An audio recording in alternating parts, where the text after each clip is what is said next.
नमस्कार, स्वागत है आपका हमारे इस YouTube चैनल पर। मैं मुनमुन श्रीवास्तव आपका हार्दिक अभिनंदन करता हूं।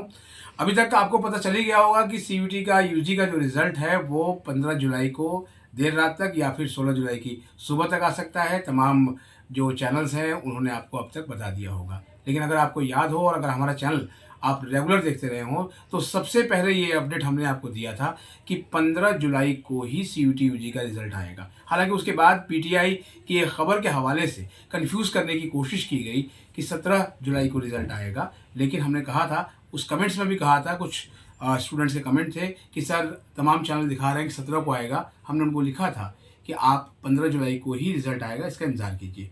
लेकिन इसका ये मतलब ये नहीं है कि आप हर 1 घंटे पर जा के जो है वो अपना समर्थ का पोर्टल चेक करें कि रिज़ल्ट आया कि नहीं आया। क्योंकि पिछले दिनों हमने देखा कि जब सीयूटी की आंसर की आई थी तो तमाम जो कोचिंग का अड्डा चलाने वाले चैनलों ने और आपको सबसे पहले इन्फॉर्मेशन देने का जो दावा करने वाले जो चैनल थे, उन्होंने रात भर आपको जगाया।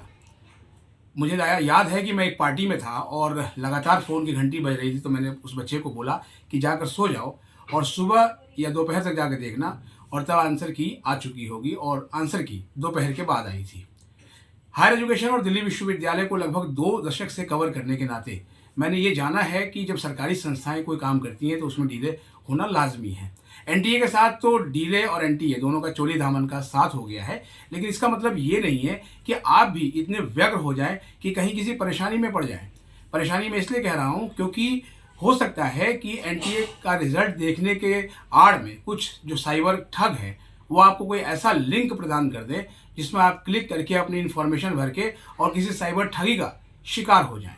इसकी आशंका बहुत है क्योंकि स्टूडेंट्स इतने व्यग्र हो चुके हैं कि वो लगातार रिजल्ट चेक कर रहे हैं। देखिए, रिजल्ट चाहे आज रात को आए, आज ही रात को आए, कल सुबह आए, कल दोपहर में आए, कल शाम तक आए, लेकिन आपका इन 2-3 दिनों में एडमिशन पक्का नहीं होगा।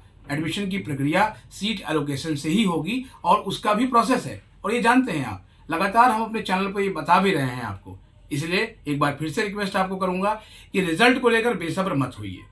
ड्यू की एडमिशन कमेटी के एक सीनियर मेंबर से हम बात करेंगे और जानेंगे उनसे कि परसेंटाइल, नॉर्मलाइज स्कोर, इनमें क्या होगा। क्योंकि जब आपका रिजल्ट आएगा तो आपके इस तरह के भी जो है वो प्रश्न शुरू होंगे। लगातार जो है वो कॉलेजों में पढ़ने वाले जो फर्स्ट ईयर के स्टूडेंट्स हैं उनसे हम बात करके आपको प्रेफरेंस शीट और दूसरी जो ज़रूरी चीज़ें हैं उनके बारे में क्या प्रक्रिया अपनानी है बता ही रहे हैं। इसलिए किसी भी तरह के बहकावे में आने की कोशिश मत कीजिए। कोचिंग इंस्टीट्यूट्स के अपने इंटरेस्ट हैं।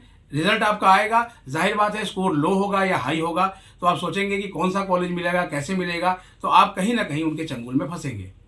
तो मेरा यही मानना है कि आप सब कुछ खुद से कीजिए, अच्छे से कीजिए और सब्र रखिए। और अगर आपने ये चैनल अभी तक सब्सक्राइब नहीं किया है तो आप इसे कर लें, क्योंकि ये चैनल आपको आपके पूरे ड्यू लाइफ में काम आएगा। मिलते हैं एक और एपिसोड के साथ, तब तक के लिए नमस्कार। आपको एडवांस में अभी से बधाई कि आपका रिजल्ट बहुत अच्छा हो।